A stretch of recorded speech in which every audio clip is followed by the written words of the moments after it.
And we are here to say to all those serving in the Army and the Marines and the Air Force and the Navy that you have the absolute right to refuse to take part in these criminal wars, and that's a right that all of you should exercise. You have no reason to go put your life on the line and kill and die for profit.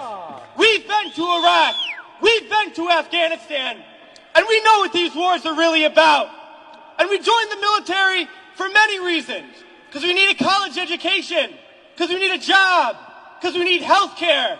And then we joined the military, and they tell us that our enemies are poor people in caves in Afghanistan, or poor people in the deserts of Iraq. But we've been to those countries, and we know that our enemies are not other poor people abroad. Our enemies are the people that laid us off from our jobs, that denied us health care, that make it impossible to get an education. Our enemies are not in the poorest countries on the planet, but right here in the richest one.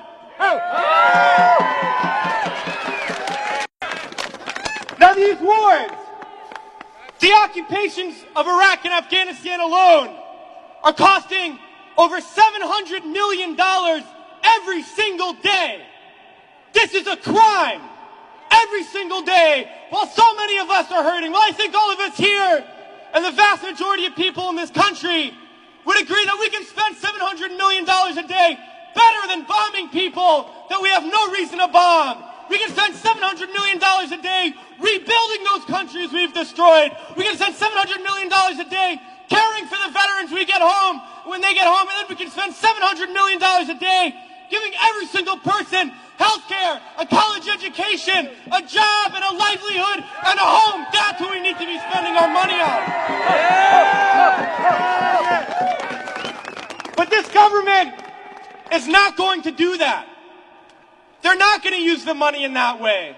They're not going to end the wars. And they're not going to do it because it's not our government. It's their government. It's the government of the rich. It's the government of Wall Street, of the oil giants, of the defense contractors. It's their government, and the only language that they understand is shutting down business as usual. And that's what we're doing here today, and we're going to continue to do until these wars are over.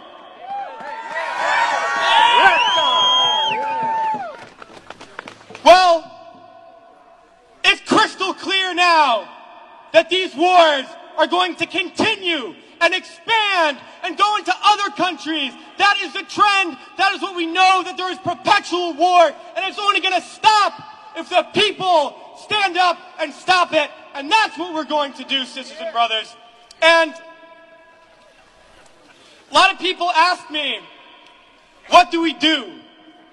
Because we all know things are bad.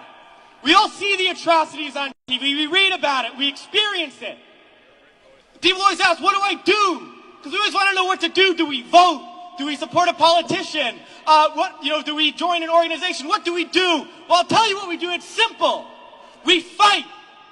We fight and we fight and we fight. And we shut down our workplaces. We shut down our schools. We shut down the streets. We shut down business as usual. And we fight until we force the people in there to do what the people out here want. Because that's how we're going to get around. And we're going to fight until there's not one more bomb drop, not one more bullet fired, not one more soldier coming home in a wheelchair, not one more family slaughtered, not one more day of U.S. imperialism. So let's fight to make that happen. We can do it today and then the days ahead. We have to fight to end these wars and create a better world, sisters and brothers. So join us in that fight. Thanks.